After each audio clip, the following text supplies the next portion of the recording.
por la noche estamos haciendo una serie que tiene por título los ídolos falsos o los dioses falsos.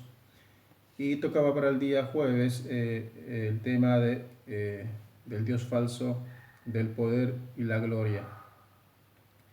Y vamos a hacer una oración para que Dios pueda hablarnos esta noche.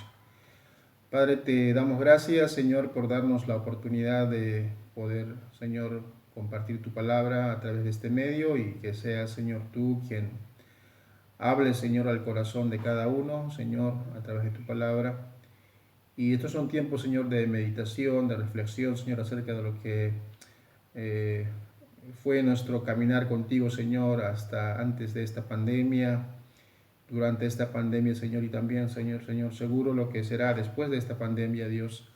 Y pedimos, Padre, que puedas ayudarnos a reflexionar, Señor, profundamente en lo que tu palabra, Señor, tiene para decirnos, Señor, en estos tiempos, a través de muchos predicadores, Señor, que están saliendo por los medios, exponiendo tu palabra, Señor, sobre diferentes temas, Padre, y Señor, rogamos, Padre, que tú puedas ministrar nuestro corazón, puedas ministrar nuestra vida, Señor, y puedas enseñarnos y ayudarnos, Dios, a poder vivir una vida, Señor, que te agrada a ti, Señor. Y rogamos, Señor, tu dirección, rogamos, Señor, tu ayuda esta noche, porque, Señor, solamente tú puedes, Señor, hacer tu obra, Dios mío, en nosotros por tu Espíritu, y tu palabra, Señor, también, Señor, pueda penetrar nuestros corazones. Pedimos, Señor, tu guía, pedimos, Padre, tu ayuda, pedimos, Señor, que seas tú quien nos hables, y te lo pedimos, Señor, en el nombre de Cristo Jesús. Amén.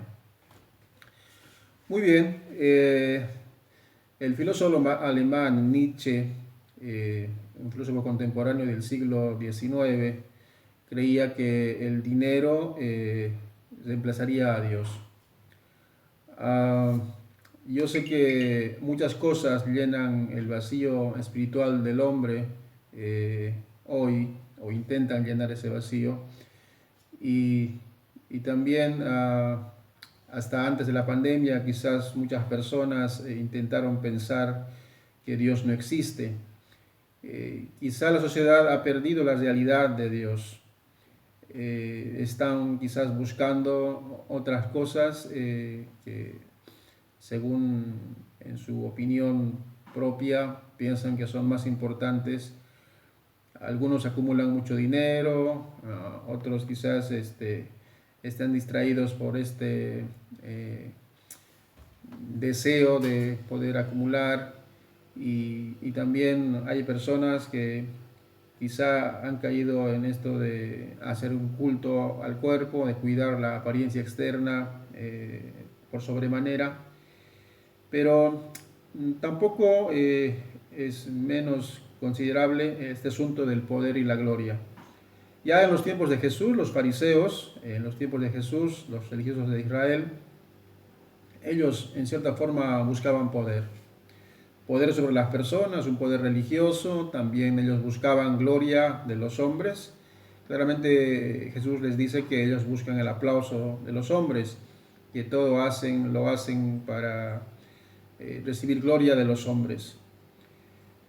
El poder y la gloria personal puede convertirse también en un ídolo.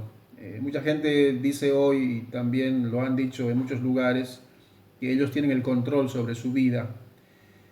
Se habla de estar empoderadas, y la sociedad ha hecho un ídolo de la búsqueda del poder y la gloria. Las personas han centrado su vida en el ídolo del poder y la gloria y se han hecho dependientes de esto. Ahora con el coronavirus, este Dios falso del poder y la gloria es amenazado de alguna manera, y la reacción de la gente es un pánico total. La mayoría de las personas piensan quizás que esto es el fin, que no hay esperanza de un mañana mejor. La mayoría de las personas en el mundo se encuentran muy agitados y temerosos del futuro también. Y sin duda, como seres humanos tenemos temor de alguna manera, pero debemos preguntarnos siempre en dónde está puesta nuestra esperanza, dónde está puesta la esperanza de las personas, sobre todo la esperanza de los creyentes, en qué o quién confían las personas, o en qué o quién confiamos los cristianos. Los cristianos. El temor, como dije, es parte de la vida a causa de la idolatría y adoración de dioses falsos, como el poder y la gloria humana, pues hay temor en el corazón del hombre. Pero, ¿qué dice la Biblia sobre el temor? Hay un himno muy antiguo que quizás hemos cantado alguna vez. Dice, ya no vivo en el mundo con temor, soy hijo de Dios. Esa es nuestra identidad. Nosotros somos hijos de Dios y la Escritura dice que nosotros andamos por fe, no por vista. Y siempre nuestra mirada está en las cosas de arriba. Cristo dijo que hagamos tesoros en los cielos y no en esta tierra. Y ahora la pregunta es, ¿lo creemos o no lo creemos? Si creemos realmente que somos hijos de Dios, no debíamos quizá vivir con temor en este mundo y debemos practicar este asunto de vivir con una actitud distinta. En Bolivia, bajo el gobierno de Evo Morales, quizá la gente ha tenido la ilusión viva de un orgullo nacional, porque el presidente de turno hizo muchas obras buenas, pero quizá el poder y la prosperidad se venían convirtiendo en principios casi absolutos y al mismo tiempo se venía perpetrando la violencia y la injusticia y había quizás un ego colectivo de los ciudadanos bolivianos en cada departamento que empezó a crear complejos quizás de superioridad o inferioridad como sociedad. ¿Sí? Pero ¿cuál era la meta nacional de esa prosperidad material? Quizás lo negativo de esto es que muchos se han vuelto a los ídolos. Aún muchas personas que profesaban fe en Jesucristo se han vuelto a las tradiciones, han vuelto a poder participar de fiestas patronales. Quizás esto no fue nada agradable ni nada bueno para esta nación.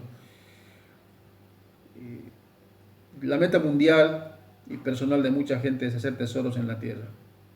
Y si bien hay prosperidad, hubo prosperidad económica, también quizás hubo una bancarrota en el asunto espiritual, porque quizás se desplazó a Dios de lado y se entronizó a la Pachamama de alguna forma. Y mucha gente en pos de hacer tesoros en la tierra, quizás deja de lado la justicia y justifica la destrucción, por ejemplo, del ambiente natural. Hay malos tratos con personas o clases de personas porque hay una idolatría de poder. Es demostrar ante el mundo quién tiene más poder y quién es más superior, hablando de su economía, del armamento que pueda tener y muchos otros asuntos. Timothy Keller dice, cuando el poder político queda fuera del poder, experimentan una muerte. En cierta forma, el desplazamiento del gobierno de Evo Morales quizás ha traído a mucha gente a algo como esto.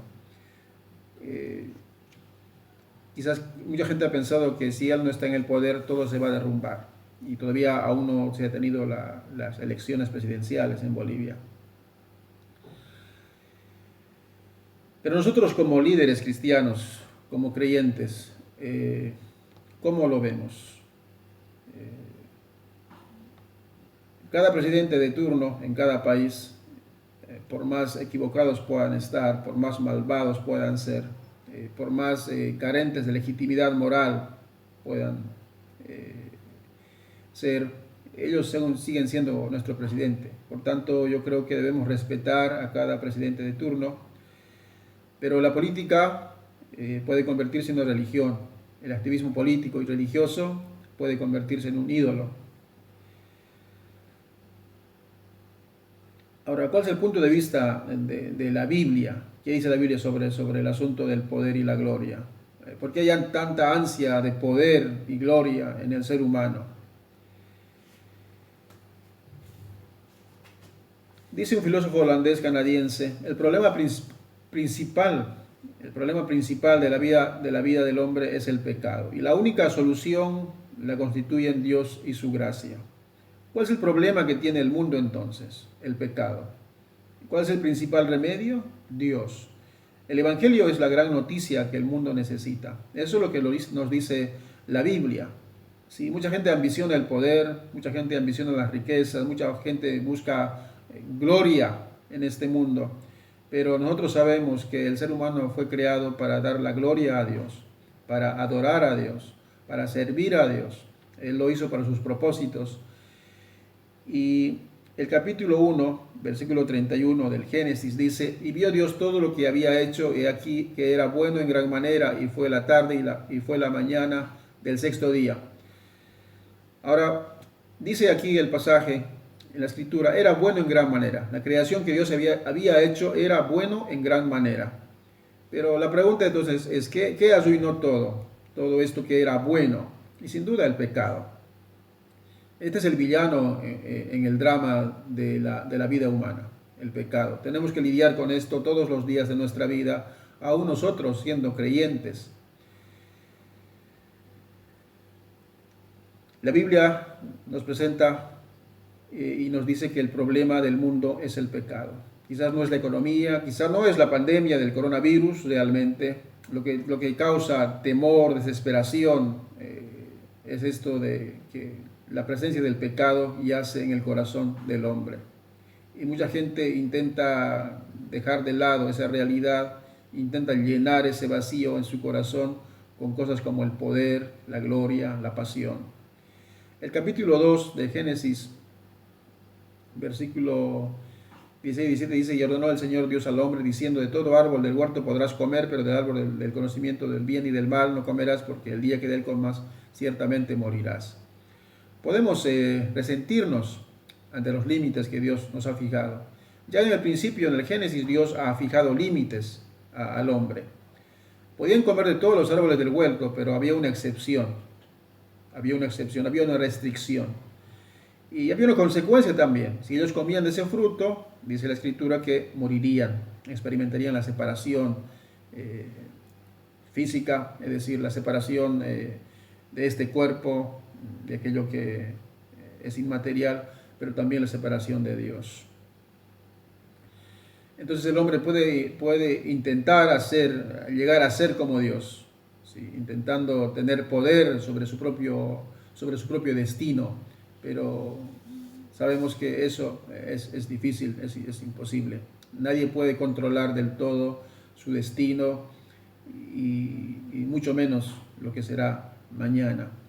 Intenta el hombre controlar su destino, pero en definitiva es imposible que pueda controlarlo del todo, porque hay un solo ser que controla este universo y ese es Dios. Entonces debemos aceptar que somos finitos, que dependemos de Dios, que busquemos con desesperación las maneras de asegurarnos en esta tierra, pero aún todo eso es limitado. La Biblia nos habla de un hombre que ansiaba el poder y la gloria, y su nombre es Nabucodonosor. Un hombre que pensaba que era superior a todos, que tenía un poder increíble, invencible, pero al mismo tiempo también era un rey un tanto inseguro. Nos dice Daniel 2:1 al 3, en el segundo año del reinado de Nabucodonosor, tuvo Nabucodonosor sueños y se perturbó su espíritu y se le fue el sueño. Hizo llamar al rey a magos, a astrólogos, a encantadores y caldeos para que le explicasen sus sueños. Vinieron pues y se presentaron delante del rey. El rey les dijo: he tenido un sueño y mi espíritu se ha turbado por saber el sueño. Esto pasó en el siglo VI antes de Cristo. El imperio babilonio había desplazado a Egipto, había desplazado también a Siria y se convirtió en un poder mundial dominante. Y luego invadió Judá y capturó a Jerusalén. Ahora, ¿por qué se sentía este rey que había tenido tantas conquistas y tantos logros, tanta gloria? ¿Por qué se sentía profundamente turbado? ¿Qué es lo que soñó este rey? Quizás él pensando que era un invencible gigante, ¿sí?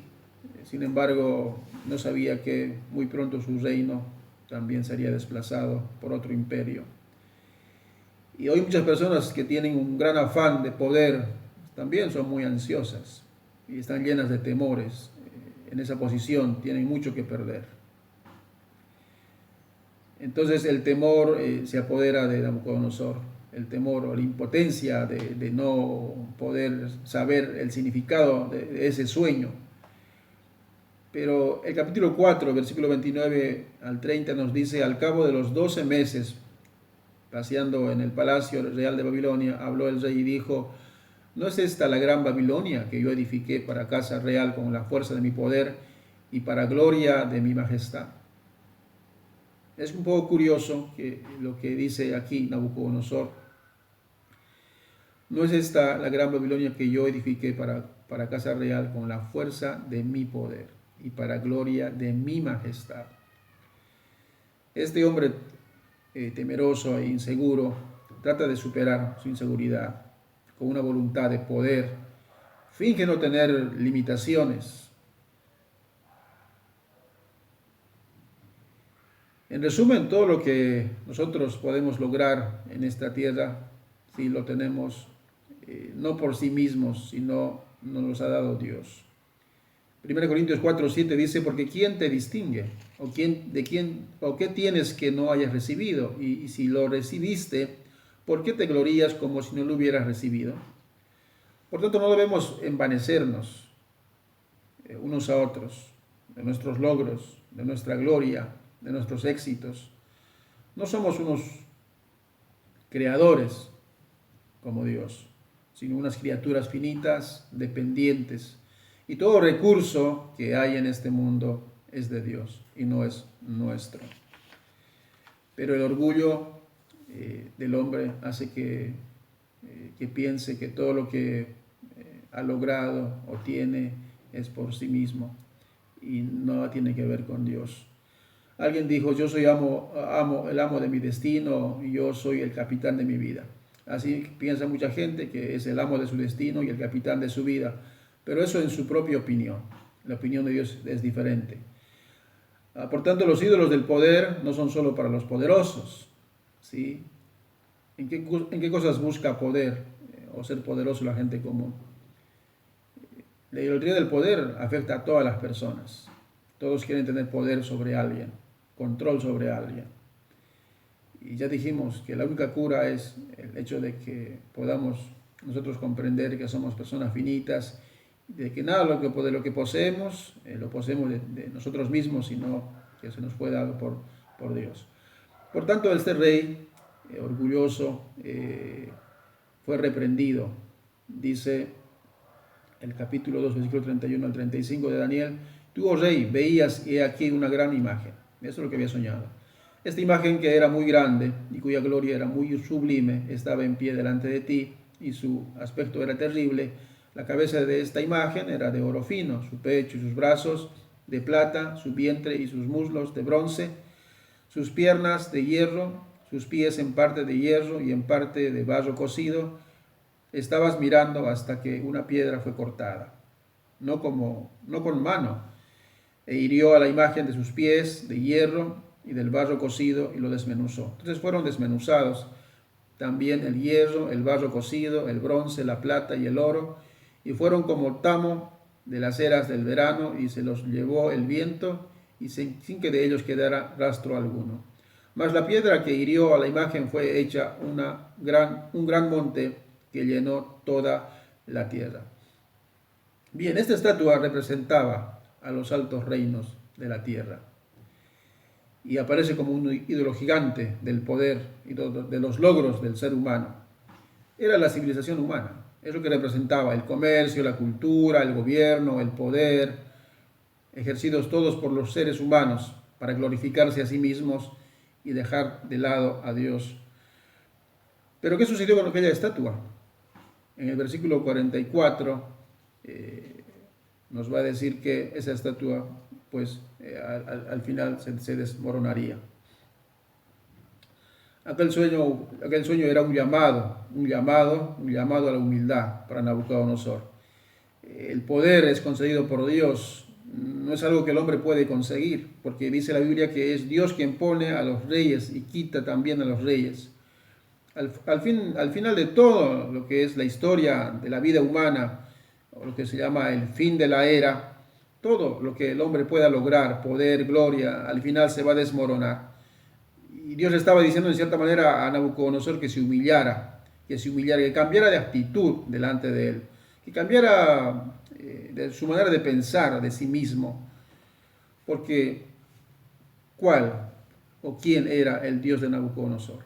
En este caso podemos claramente ver que el Dios de Nabucodonosor es el poder y la gloria. Él no había creído que existía otro legislador todopoderoso por encima de él, el cual tenía el control de todo el mundo y a quien tenía que rendir cuentas. Pues déjame decirles, hermanos, la Escritura nos dice que hay un solo Dios supremo, todopoderoso, soberano, que está por encima de todo, que es juez de todos y al cual también todos tendremos que rendir cuentas un día. El capítulo 2, versículo 46 y 47 nos dice que Nabucodonosor aceptó el mensaje.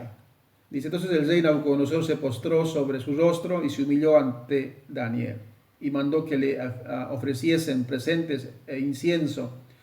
El rey habló a Daniel y dijo, ciertamente el Dios vuestro es Dios de dioses y Señor de señores. Y el que revela los misterios, pues pudiste revelar este misterio. Daniel, uno de los que había tomado de Judá, con la ayuda del poder de Dios, pudo interpretar el sueño. Y entonces Nabucodonosor se humilla ante Daniel, dice, se postró sobre su rostro y se humilló ante Daniel.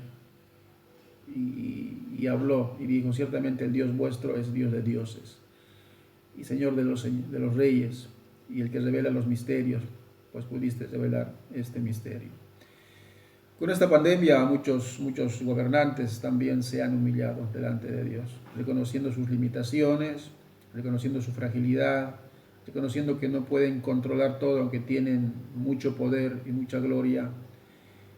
Se han sentido limitados y han reconocido la soberanía de Dios y han reconocido también que todo ese poder que pueden tener o esa gloria que pudieran haber obtenido no fueron suficientes ante esto que es quizás de carácter casi incontrolable.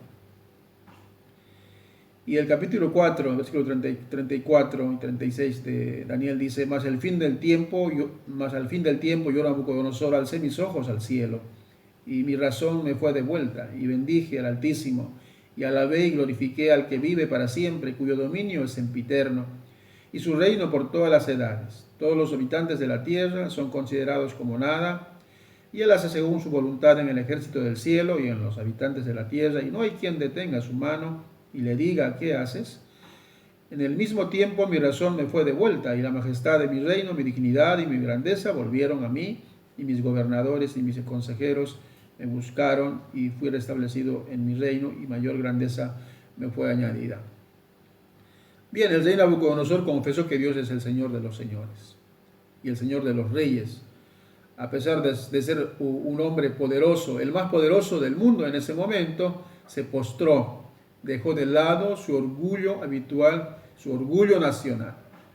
Y sería tan excelente que cada gobernante en este mundo pudiera humillarse delante de Dios, todopoderoso de este mundo, pudiera postrarse, dejar de lado su orgullo, reconocer la existencia soberana de Dios y decir que el Señor es el Señor de los reyes, de los gobernantes. Pero nosotros también lidiamos con el orgullo, lidiamos con este deseo de poder, de gloria. Debemos humillarnos y dejar de lado la ilusión que nosotros somos los que tenemos el control de nuestra vida. No tenemos el control de nuestra vida. Si alguien tiene el control de nuestra vida, esa persona es Dios. El capítulo 2 de Filipenses, versículo 4 al 10 dice, no mirando cada uno por lo suyo propio, sino cada cual también por los de los otros. Haya pues en vosotros este sentir que hubo también en Cristo Jesús, el cual siendo en forma de Dios no escatimó el ser igual a Dios como cosa que aferrarse, sino que se despojó a sí mismo, tomando forma de siervo, hecho semejante a los hombres, y estando en la condición de hombre, se humilló a sí mismo, haciéndose obediente hasta la muerte y muerte de cruz. Por lo cual también le exaltó hasta lo sumo, y le dio un nombre que es sobre todo nombre, para que en el nombre de Jesús se doble toda rodilla de los que están en los cielos y en la tierra y debajo de la tierra. Qué increíble. El Todopoderoso, como dice aquí el versículo 6, siendo en forma de Dios, no estimó en ser igual a Dios como cosa a que aferrarse, sino que se despojó a sí mismo, tomando forma de siervo, hecho semejante a hombres, y estando en la condición de hombre, se humilló a sí mismo, haciéndose obediente hasta la muerte y muerte de cruz. Este es el ejemplo que tenemos los creyentes, Jesucristo. Jesús perdió todo poder, se humilló como hombre. El Dios encarnado sirvió con el fin de salvarnos. El ejemplo y la gracia de Jesús pueden sanar nuestra voluntad de poder. Este es el camino que debemos tomar, que debemos seguir. Quien al renunciar a su poder y servir como el esclavo más humilde, y se convirtió en el hombre más influyente de la historia. Por tanto, si queremos ser grandes, pues debemos servir y humillarnos a la condición del esclavo más humilde. Jesús no es solo un ejemplo para nosotros, sino también es un Salvador. Él es el Salvador. Y solo si admitimos nuestro pecado, nuestra necesidad, nuestra debilidad, nuestra impotencia, nuestra fragilidad, nos arrojamos a los brazos misericordiosos de Jesucristo, estaremos finalmente seguros en su amor, llenos de su poder, que no nos llevará a oprimir a los demás, sino a poder servirlos. La inseguridad y el afán de poder serán cortados desde su raíz. Por lo tanto, pues sigamos el ejemplo de Cristo y también refugiémonos en este Salvador, en este Dios eterno, el cual vino del cielo por nosotros a esta tierra para darnos una vida nueva. Por tanto, si tenemos nosotros estas ansias, este deseo de poder, de buscar poder y gloria, pues y convertirlo como en un ídolo, pues dejamos de lado esto y humillémonos delante de Dios. Reconozcamos la soberanía de Dios, reconozcamos nuestras limitaciones. Como dijo un predicador, el camino de subida consiste en descender y el camino de bajada consiste en subir. El camino de subida consiste en descender y el camino de bajada consiste en subir. Cristo dijo, aprended de mí, que soy manso y humilde de corazón. Por tanto, nosotros, si hemos caído en esto de adorar a este Dios falso de la gloria y el poder, pues podamos esta noche humillarnos delante de Dios y tener una actitud adecuada delante de Dios, ya que nosotros somos personas finitas, dependientes de Dios. No podemos pensar que estamos empoderados y que tenemos el control de todo. No lo tenemos. No sabemos siquiera lo que será mañana. Por tanto, confiemos en Dios, humillémonos delante de Él y sigamos el ejemplo de Cristo y sigamos el camino de la humildad y del servicio. Padre, te agradecemos, Señor, en esta noche por darnos la oportunidad de poder meditar lo que viene ocurriendo, Señor, en el correr de la historia humana, Señor. Muchos presidentes, Señor, quizás como los reyes del Antiguo Testamento, Señor, han llevado a los pueblos que han gobernado, Señor, a la idolatría, a las cosas ancestrales, Señor. Pero en definitiva, Padre Santo, es adorar, Señor, a otro ser y a un Dios falso, Señor, o a dioses falsos, Padre, a diferentes ídolos, Señor, y volcarse a la idolatría, a las tradiciones, a las costumbres, abrazar ideologías, Señor, que son totalmente humanas, Señor, que no vienen de ti y tampoco, Señor, benefician tanto a la sociedad en su conjunto. Señor, Padre, que seas tú quien nos dé sabiduría para poder vivir, Señor, y comprender, Señor, que solamente tú puedes llenar el vacío que todo ser humano tiene, Señor, y que puedas también tú ayudarnos a reconocer que el problema del mundo, Señor, no es la economía. El problema del mundo, Señor, no tiene que ver con la pandemia, quizás el coronavirus, Señor, realmente. El problema del mundo, Señor, pasa por el corazón, Señor. Y el problema del mundo, Padre, es el pecado. Y la solución que tú ofreces, Señor, es tu presencia. La presencia, Señor, de este Salvador enviado del cielo, que vino a buscar y salvar al perdido. Señor, que muchos puedan conocerte, Dios, en esta etapa, Señor, en este tiempo tan difícil y tan duro, Señor, que nos ha tocado enfrentar, Señor, en esta época. Que tú, Señor, traigas consuelo en nuestros corazones, aliento en nuestra vida, Señor, cada día, y nos permitas tener, Señor, una actitud adecuada delante de ti, Señor, de humildad, Señor, de reconocer, Padre, que somos finitos, que tenemos limitaciones, que somos dependientes de ti, Señor, y de que todo lo que poseemos, Padre Santo, todo lo que tenemos, Señor, en cualidades y también en recursos materiales, Señor, todos los logros que podemos haber obtenido, Señor, es gracias a ti, Señor. Gracias, Padre, por tus bendiciones, gracias, Padre, por tu presencia, por tu ayuda y por tu amor incondicional. Te bendecimos, Señor, te alabamos, lo hacemos, Padre, en el nombre de Cristo Jesús. Amén.